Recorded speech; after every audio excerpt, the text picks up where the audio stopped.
Support for these plans, Chief Executive Carrie Lam visited Zhiqin on Monday, saying the neighboring cities can serve as dual engines to drive development in China's Greater Bay Area.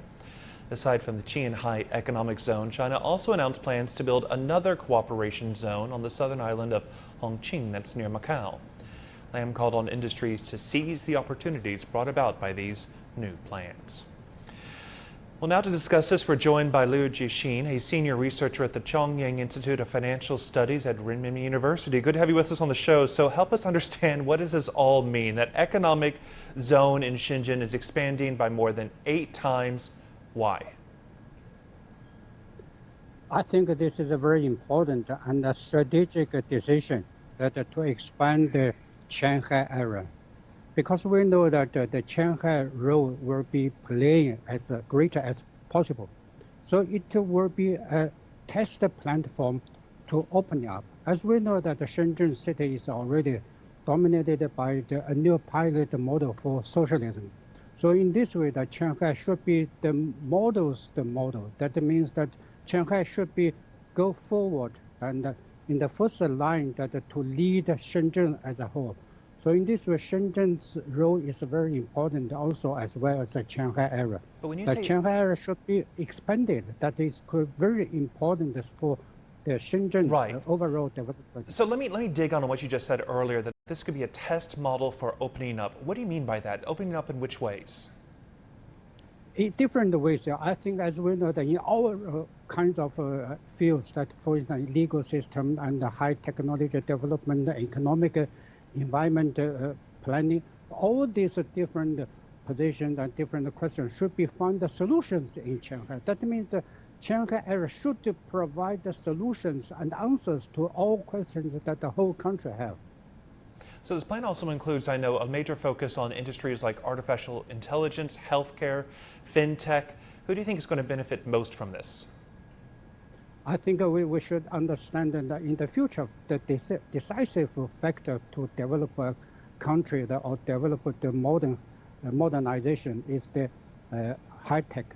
That means the fintech or healthcare and all these artificial technologies are very important, are the key factors to develop the economy, especially for China. We have to follow all these best technologies in the world, especially the latest technology, also to be the leading factor in the world in the globalization. In this way, that can China really play a greater role in the world global economic recovery.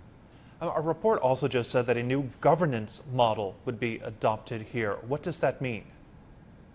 That is a very important decision. As we know that all the countries and many companies are confused sometimes by the relations with the governance. So how to play as a company that to replace some functions of the government. This is a very important and a great reform for QianHai area. So in this way, that can highly promote the efficiency of the governance, especially also highly efficiency of the company's economy. So in this way, if we could combine these companies' initiatives with the government governance capabilities, that could be the best engine and the promoting force for any companies, especially for QianHai, for Shenzhen. This is the best way to solve all the problems we are confused. I mean, because certainly a lot of major differences remain between China, the mainland, and Hong Kong. There's different currencies even, different legal systems, different rules. So how do you think that this is going to be carried out in practice?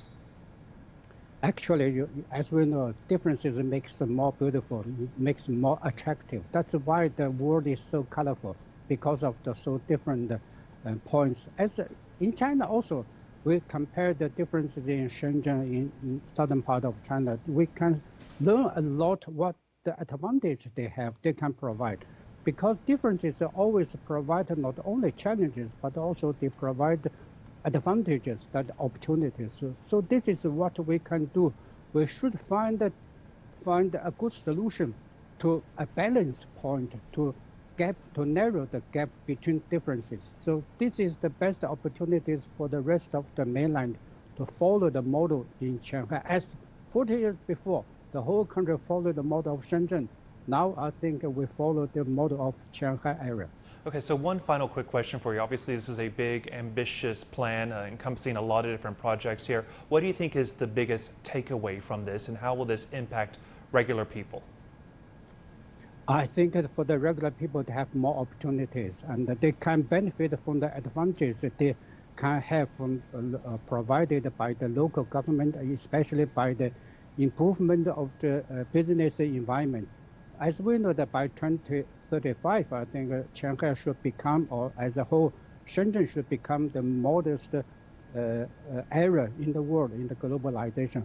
So opportunities is more important to attract all investors, especially for those ventures that are in the world. I think in the next 5 or 10 years, the whole global investors will come back and join together to explore their chances and opportunities in Shanghai area. Also, we can expand all these opportunities in Macau, Shenzhen, and Hong Kong. All right, Liu Zhiqin with Renmin University. Always good to have you with us on the show. Thank you. Well, still ahead here on Global Watch.